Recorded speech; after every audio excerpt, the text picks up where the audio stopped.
When I was 18, my dad pressured me to marry Douglas, the son of a rich mafia boss who had a reputation for being cruel and reckless. Of course, I didn't want to marry him. He was a fat, ugly monster. But my family was desperately poor and used me as their ticket into a more comfortable life. But while on the altar, I started to feel itchy and said, "I'm not feeling well." Douglas responded, "It's too late to run away now. You're mine." But the dizziness turned into pain, and then I blacked out. When I woke up again, I was inside a hospital and my whole body was covered in rashes. The doctor said, "Don't worry, you're fine. But you've developed a rare skin condition called solar urticaria, or sun allergy. Whenever sunlight hits your skin, you will get rashes, feel dizzy, or worse." I thought he was kidding. How can someone be allergic to the sun? But Douglas got angry and screamed, "I don't care if she has an allergy. She's going to marry me today." Then he pulled me by my arm out of the hospital and drove us back to our wedding. Most people had already left, but the pastor was still there, and after he wed us, Douglas forcefully grabbed my wrist, pulled me towards him, and kissed me. It was absolutely disgusting. His breath smelled terrible, and then he said, "Now that you, pretty girl, are mine, it's time for you to come home with me." Well, most women have a good first night, but mine was terrible. I won't go into the details, but he loved humiliating me. It was so bad, I couldn't fall asleep afterward. The idea of living with this monster for the rest of my life made me cry. He only saw me as an object. My job was to wear lingerie and to pleasure him. And of course, he did with me whatever he wanted, no matter how much it hurt. Life seemed pointless until a musician moved into the small house next to ours. His name was Miguel, and he was incredibly handsome. We often talked over the fence, and he always listened when I told him about my cruel husband. But one time, I went over to his house and sat down next to him on the couch. At first, we were just flirting with each other, but then he put his hand on my leg. I knew where this was going, and I liked it.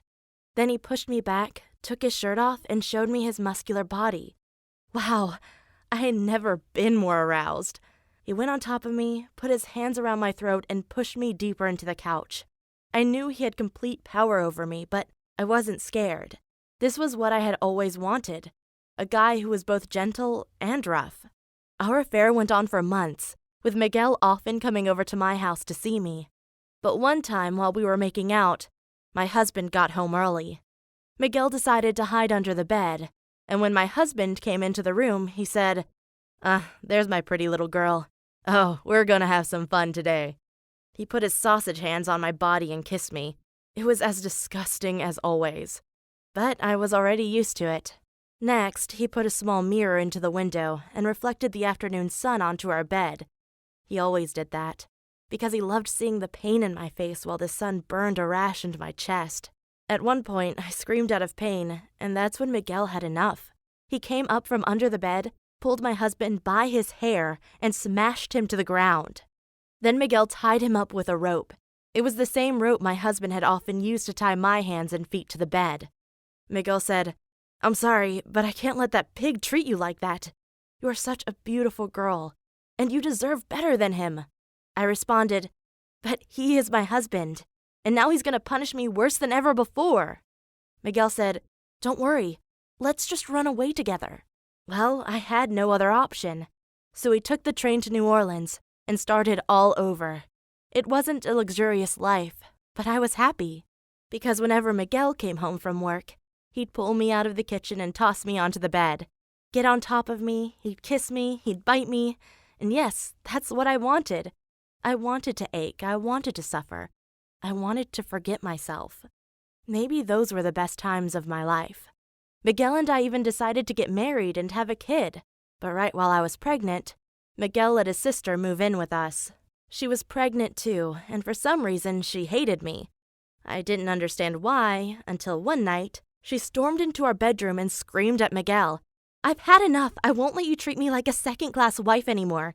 Tell her the truth. Tell her I'm not your sister. Tell her that you are the father of my baby." Within seconds, my whole world crumbled. Miguel said, "I'm so sorry. After one of my shows, I got drunk and hooked up with her. I never wanted to get her pregnant, and I hope you can forgive me." Wow, I didn't know how to respond. I felt betrayed and wanted to break up, but I couldn't because I depended on Miguel's income to take care of my future baby. To make things worse, Miguel loved the other girl as much as he loved me, even though I was his wife. He even made us sleep inside the same bed, and there was nothing he loved more than kissing both of us at the same time. I got so frustrated that I asked him to kick the other girl out, but he responded, "She's scaring my baby. It would be wrong to leave her now."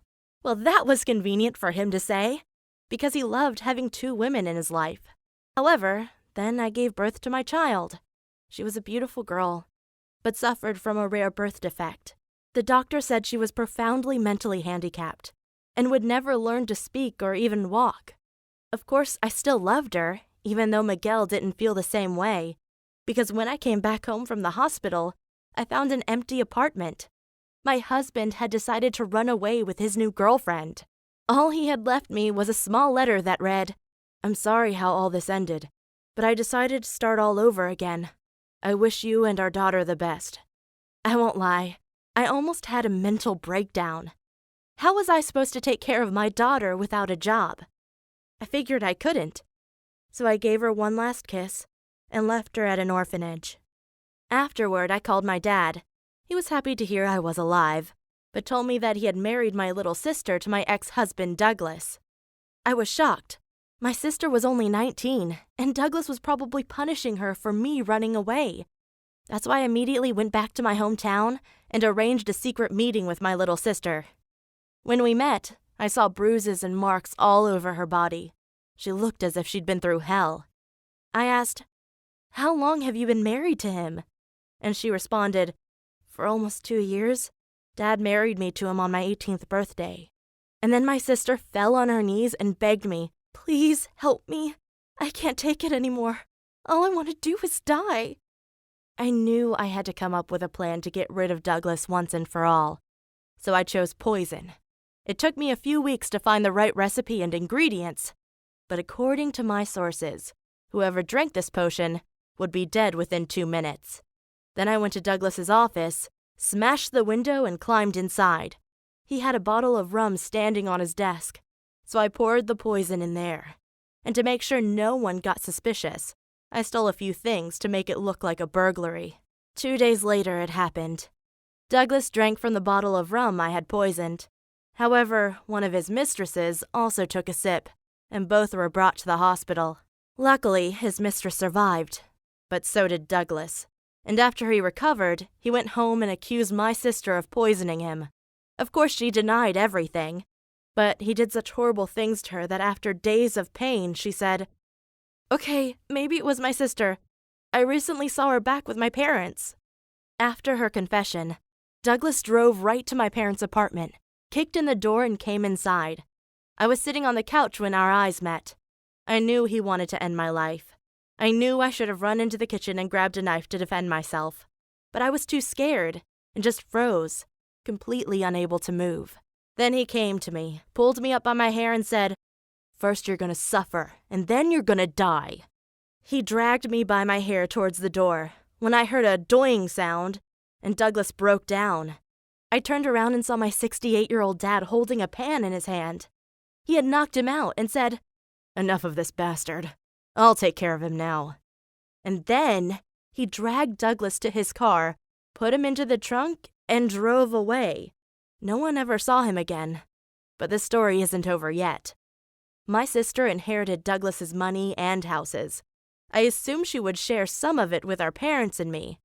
But instead, she blamed us and said we didn't deserve the inheritance because we had forced her to marry Douglas. I responded, "I didn't know you were married to him, and I'm honestly sorry." But my sister didn't care and broke up all contact with us. Of course, I understood that she was angry, but I still thought I deserved some of the inheritance because I had rescued her from Douglas. That's why I went to court and argued that Douglas and I had never gotten a legal divorce, and therefore, I should have received the inheritance. Luckily, the judge agreed and ruled all the inheritance over to me. Of course, my sister was incredibly angry and screamed to the judge, My sister poisoned Douglas. She did it. I was shocked because I wasn't sure if I would get into trouble, but she had no evidence to support her claim, so I had nothing to fear. And after I received the inheritance, I gave 1/3 to my sister, 1/3 to my parents, and then I went back to the orphanage in New Orleans, where I had left my daughter. However, she wasn't there anymore, and no one could tell me who had adopted her. I got angry and screamed, "So you just gave my daughter to some random person without writing down their contact details?" But no one cared. And today, I'm still searching for my daughter. I just need to know that she's doing well.